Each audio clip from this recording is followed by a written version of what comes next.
Hey everybody, it's Stuart Smith and Kevin Gray of SmallCapVoice.com. Kevin wears a lot of hats here. I'm the CEO and founder of SmallCapVoice. Kevin is the director of digital marketing for the company, as well as one of our best content creators. We've got a great team of content creators, but he and I are going to handle the podcast here today, and we want to talk about something near and dear to both of our hearts as investors. We work with small and micro cap companies, but both of us have been involved, whether it's with ETFs or directly in Bitcoin and now Ethereum. Even I've dabbled in Solana. I'm very much interested in following Ripple. But today what we're going to talk about is what's the future, okay? These companies, these small and micro cap companies, our own clients have had mixed levels of success with a Bitcoin treasury strategy, with an Ethereum treasury strategy. We saw Cooler Technology Group, traded on the NYSE, ticker symbol KULR, have a great success at the end of 2024, going from around $1 and change up over $5. I think it hit a high of $7 if I recall. Nowhere near the reaction that BitMine just had. BitMine, Immersion Company, who's been a client of ours for almost 3 years. Now, they have a new chairman, and that brought a lot of cachet to the company as well. That's Tom Lee, and they're involved with Ethereum, the up-and-coming player. But we're not going to talk about what's taking off of each other's plates when it comes to Ethereum, Solana, Ripple, Bitcoin. We want to talk about our small caps and large caps and even micro caps. I mean, Kevin, I think your quote was, they're getting their lunch handed to them, or they're getting their lunch taken from them by these Bitcoin treasury strategies. And where does it go from here? Am I setting that up about right? Yeah, for the most part. So we had our roundtable that we had with Peter Safransky just the other day. And in that, he and I actually, for the first time in our roundtable series, we came to an agreement that crypto is eating the lunch of the small caps. And effectively, what we mean by that is that when you look at the economy, when you look at the markets in general, historically what happened is that the small cap companies, the up and coming players, all of that, they were the ones who were innovating in the space, and then they were getting bought out by the larger organizations. Those were the ones, the small and micro caps are the ones, in my personal opinion at least, that fuel the economy, fuel the markets here. And if those companies are not getting the capitalization that they need, albeit deserve, then those companies are going to run into a lot of turmoil. And so even though we're seeing things like Bitcoin hitting all-time highs, we're seeing all these companies jump onto treasury strategies, I'm looking 3, 4, 5 years down the line, and I'm saying that this type of strategy may not be sustainable from a long-term standpoint. I'm still a crypto bull. I still think that Bitcoin is going to be very successful, is going to continue to go up. But at the same time, there needs to be some way that we can also address the small and micro cap players, so that way we don't have all these wonderful companies that are struggling to get by, unable to capitalize, because you have all of the blue chips and all of the well-capitalized companies and all of the firms over-invested into cryptocurrency, holding on for dear life. And so that's kind of what I wanted to chat about today and get your take on it. Well, I mean, it does remind me of, I'm in my third decade in the business. And when I came into it, we had the first green rush, which was your green, wind, solar. So many companies with these totally different business models were making this massive pivot. That was then pivoted into the second green rush, which was cannabis, CBD, all of those things. Then that was followed by, guess what? The blockchain. Everybody's into blockchain. Everybody's going into data centers. And that they got the whole Bitcoin thing. So we've seen this with small and micro caps. They make pivots. They're able to do that because they're small, they're nimble. But what I think you're saying is, if I'm correct, is that it's becoming homogenous already, by all of them saying, we are now a Bitcoin treasury company. We are a Michael Saylor prodigy. We're going to follow this. And we're not abandoning our old business model. For example, most of these companies have kept their legacy business models. They're just saying, we don't want to leave cash on our books because cash does nothing for us. If we take that cash and put it into Bitcoin, then we have the opportunity to a rising tide lifts all boats theory. Is that kind of what you're saying is going to end? Because I do see it viable when you look at it that way. Now, I don't see it viable if they all become homogenous and we are all Bitcoin treasury companies. I just think it's going to be something that's less cachet for a company. It doesn't give them anything other than an asset that can appreciate far better than the dollar on their balance sheet.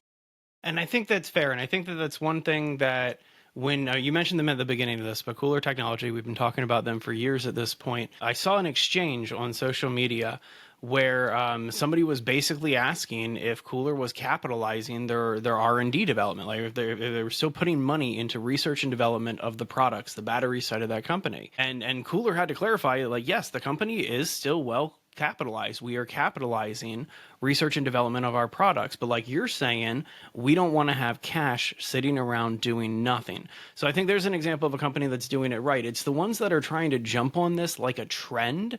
Like, do you remember when OpenAI released ChatGPT like to the masses for the first time, and every single company out there was putting together content saying, look at us using ChatGPT to streamline our workflows, and everybody jumped on that trend. Well, yes, it was very popular and everybody succeeded with it, but it fizzled out so fast, and the companies that could not capitalize on that trend and utilize that technology, they all fell by the wayside in terms of their connection to AI. The same thing could happen with Bitcoin, and that's what I'm worried about. Is I'm looking at all these small and micro cap companies, and there's more and more of them every single week that are jumping on these Bitcoin treasury strategies, trying to hold Bitcoin, etc.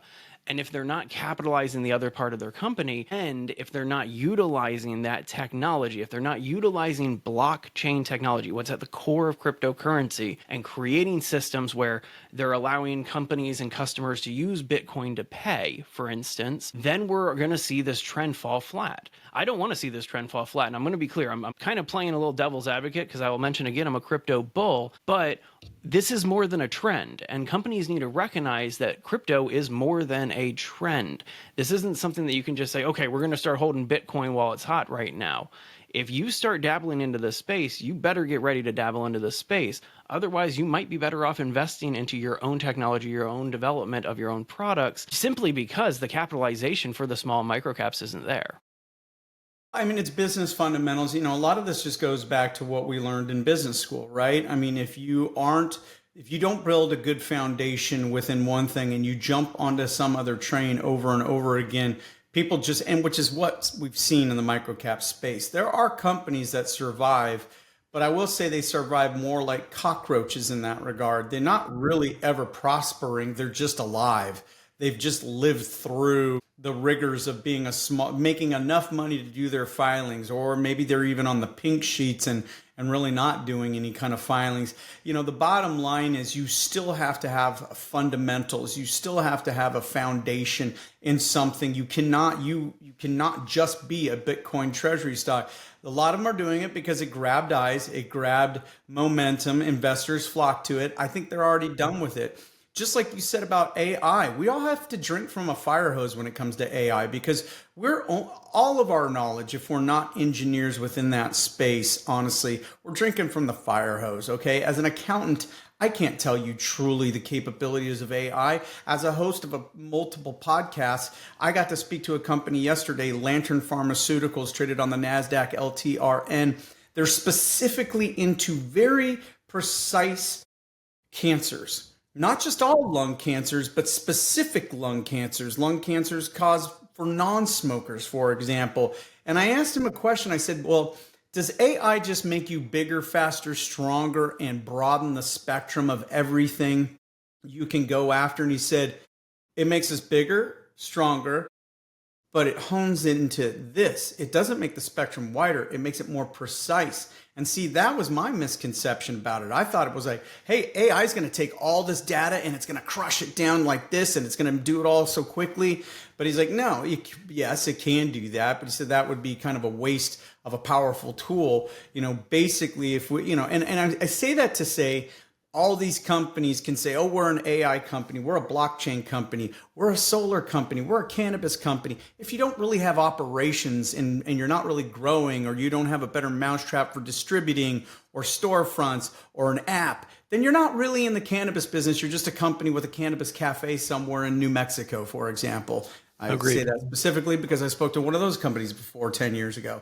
So I say all that to say, I think you're spot on. Maybe we're saying different things and sort of agreeing with each other, but I do think you're spot on in the sense that if more and more companies do this, I think it's already kind of, that rising tide is going back out to sea now. I definitely agree with that one. It's about how these companies are approaching this space. If they're approaching it appropriately and they're putting it into their technology, like again, I'm going to just go back to them because we know them so well. Cooler Technology has made announcements that they are putting their batteries on blockchain so that way they can better track them, better manage them, better do customer service for their battery customers. That is a great example of a company that is utilizing a Bitcoin treasury strategy moving forward. And so, yeah, that's kind of all I had to say here. You hit the nail on the head that we're kind of saying the exact same thing, just from two different angles here. Well, good. That's good. Then we grabbed a couple of other people's perspectives while we did that. We shot it out of a bazooka instead of a sniper rifle today. Well, Kevin, thank you for joining me today. I appreciated your time, bud. Yeah, likewise. It's always a pleasure to jump on.